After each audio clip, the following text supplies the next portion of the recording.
नमस्कार, आप देख रहे हैं ओपन नाउ न्यूज और आज की बड़ी खबर जुड़ी है जनगणना 2026 से।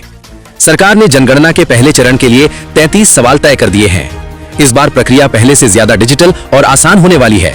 अब नागरिक ऑनलाइन पोर्टल के जरिए भी अपनी जानकारी खुद दर्ज कर सकेंगे, यानी घर बैठे ही जनगणना में भागीदारी।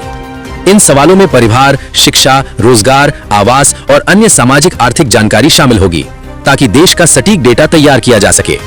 लेकिन सबसे बड़ा बदलाव, लिव इन रिलेशनशिप में रहने वाले कपल्स को शादीशुदा का दर्जा दिया जाएगा। यानी बदलते समाज के साथ अब जनगणना का नजरिया भी बदल रहा है। विशेषज्ञ मानते हैं कि इससे सरकार को नीतियां बनाने में ज्यादा सटीक मदद मिलेगी और समाज की असली तस्वीर सामने आएगी। केंद्रीय गृह मंत्री अमित शाह ने साफ चेतावनी दी है, जो हथियार उठाएगा उसे कीमत चुकानी होगी। उन्होंने वामपंथी उग्रवाद पर बड़ा बयान देते हुए कहा, वामपंथियों ने भोले भाले आदिवासियों को सालों तक अंधेरे में रखा, लेकिन अब तस्वीर बदल रही है। शाह के मुताबिक बस्तर से लाल आतंक लगभग खत्म हो चुका है। सरकार का दावा है कि लगातार सुरक्षा अभियानों और विकास योजनाओं की वजह से नक्सल प्रभावित इलाकों में हालात तेजी से सुधर रहे हैं। सरकार ने छोटी बचत योजनाओं पर बड़ा फैसला लिया है।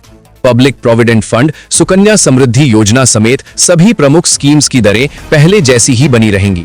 ये दरें 1 अप्रैल से शुरू होने वाली तिमाही के लिए लागू होंगी, जिससे करोड़ों निवेशकों को स्थिर रिटर्न मिलता रहेगा। सरकार हर तिमाही इन स्कीम्स की समीक्षा करती है, लेकिन इस बार निवेशकों को कोई झटका या फायदा नहीं, सब कुछ स्थिर। विशेषज्ञ मानते हैं कि इस फैसले से सुरक्षित निवेश करने वालों का भरोसा बना रहेगा। द्रौपदी की जन्मस्थली कांपिल्य अब बनेगा विश्व स्तरीय पर्यटन केंद्र।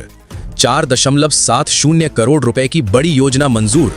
जी हां, उत्तर प्रदेश सरकार ने फर्रुखाबाद के ऐतिहासिक स्थल कांपिल्य को महाभारत सर्किट के तहत विकसित करने का फैसला किया है।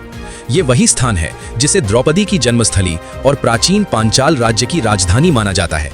इस योजना में सौंदर्यकरण, भव्य मंदिर गेट, टूरिस्ट फैसिलिटी सेंटर और डिजिटल टेक्नोलॉजी से महाभारत के प्रसंग दिखाने की तैयारी है। यानी अब कांपिल्य में द्वापर युग का अनुभव लाइव महसूस होगा। सरकार का मानना है कि इससे न सिर्फ पर्यटन बढ़ेगा, बल्कि भारत की सांस्कृतिक विरासत भी नई पीढ़ी तक पहुंचेगी। और यही वजह है कि कांपिल्य अब ग्लोबल टूरिज्म मैप पर उभरने जा रहा है। 1 अप्रैल से बड़ा बदलाव, टोल प्लाजा पर कैश खत्म, अब सिर्फ फास्टैग और यूपीआई से ही होगा पेमेंट। जी हां, राष्ट्रीय राजमार्ग प्राधिकरण यानी NHAI पूरे देश में टोल सिस्टम को पूरी तरह डिजिटल बनाने जा रहा है। नए नियमों के तहत टोल प्लाजा पर कैश पेमेंट बंद होगा और सिर्फ फास्टैग या यूपीआई से ही भुगतान किया जाएगा। अगर आपके वाहन में फास्टैग नहीं है तो आपको ज्यादा टोल देना पड़ सकता है या परेशानी का सामना करना पड़ सकता है। साथ ही 1 अप्रैल से टोल रेट में भी करीब 5% तक बढ़ोतरी हो सकती है। सरकार का कहना है कि इससे टोल प्लाजा पर जाम कम होगा और समय की बचत होगी। तो अगर आप हाईवे पर सफर करते हैं तो तुरंत फास्टैग एक्टिव रखें, वरना सफर महंगा पड़ सकता है। फिलहाल के लिए इतना ही।